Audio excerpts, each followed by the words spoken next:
Quem passa pelo centro de Santa Isabel, no interior de São Paulo, não deixa de notar, no alto do morro, um dos principais marcos da cidade, a Igreja Matriz. Com aproximadamente 100 anos desde o início da construção, traz entre a arquitetura neogótica, vitrais, instrumentos históricos e símbolos que escondem traços que vão desde a época de Dom Pedro II, os sinos da Torre do Relógio.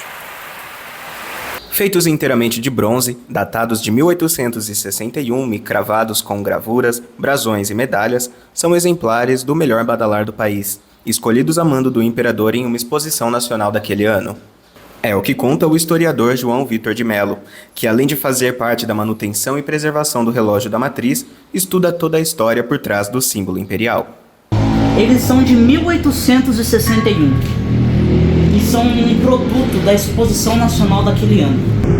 O que acontece é que na época o governo imperial, juntamente com as associações industriais e o Instituto Fluminense de Agricultura, promoveram um grande evento no Império que tinha como principal objetivo demonstrar, as tecnologias que estavam sendo importadas para o Brasil naquela época, principalmente nas malhas ferroviárias. Era o progresso chegando no Império.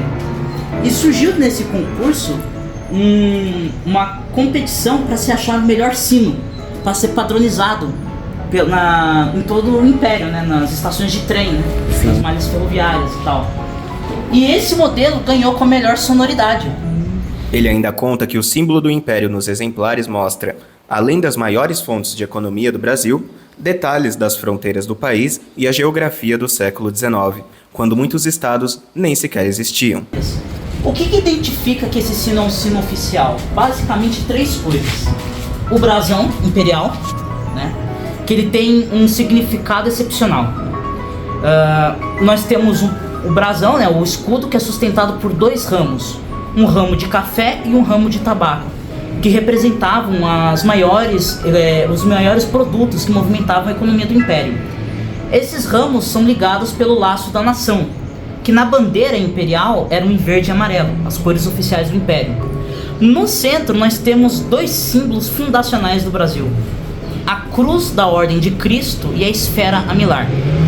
A Cruz da Ordem de Cristo foi o primeiro símbolo que representou o Brasil e que representava as navegações portuguesas.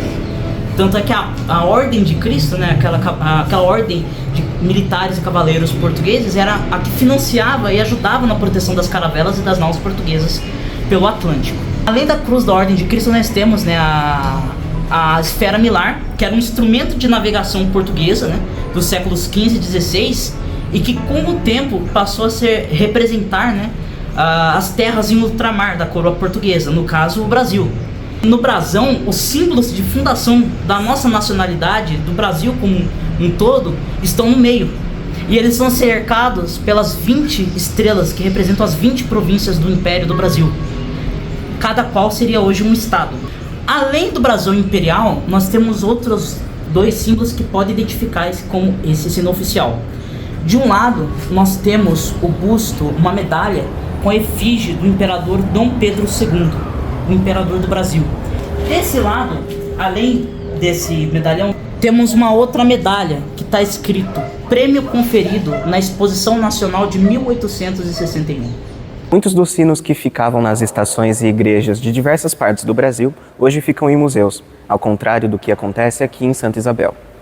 No entanto, não se sabe ao certo como os sinos imperiais chegaram à Igreja Matriz, pois são fatores muito antigos.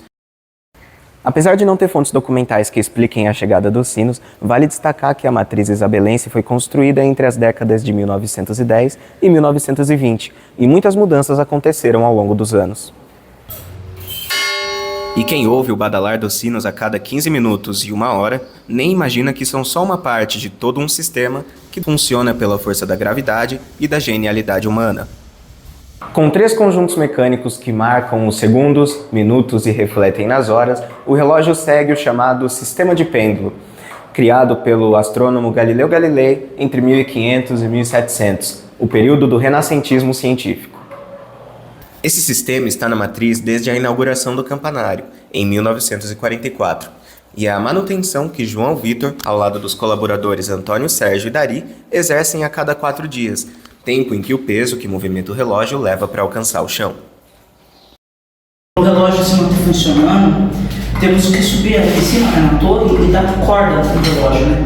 Você vê, foram os 3 pesos que foram levantados para que cada sino, né, pudesse ser tocado.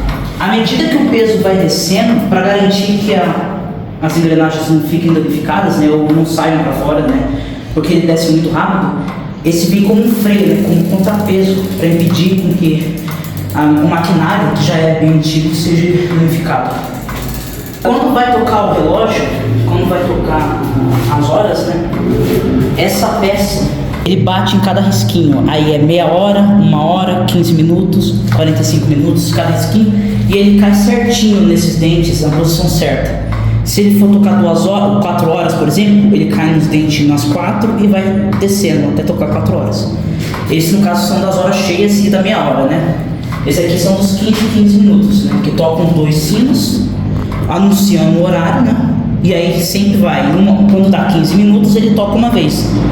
2 sinos. Quando dá meia hora, 30 minutos, ele cai 2 vezes. Toca 2 vezes o sino e um cheio daquele. Quando dá 45 minutos, ele cai 3 dentinhos, toca 3 vezes. E quando dá 1 hora cheia, ele toca 4 vezes os 2 sinos e o horário que for. No caso, se for 5 horas, ele vai cair 5 vezes em cada dentinho. O sistema precisa estar completamente lubrificado, uma vez que um simples descompasso pode atrasar ou adiantar todo o relógio. O importante é manter a lubrificação e limpeza, né?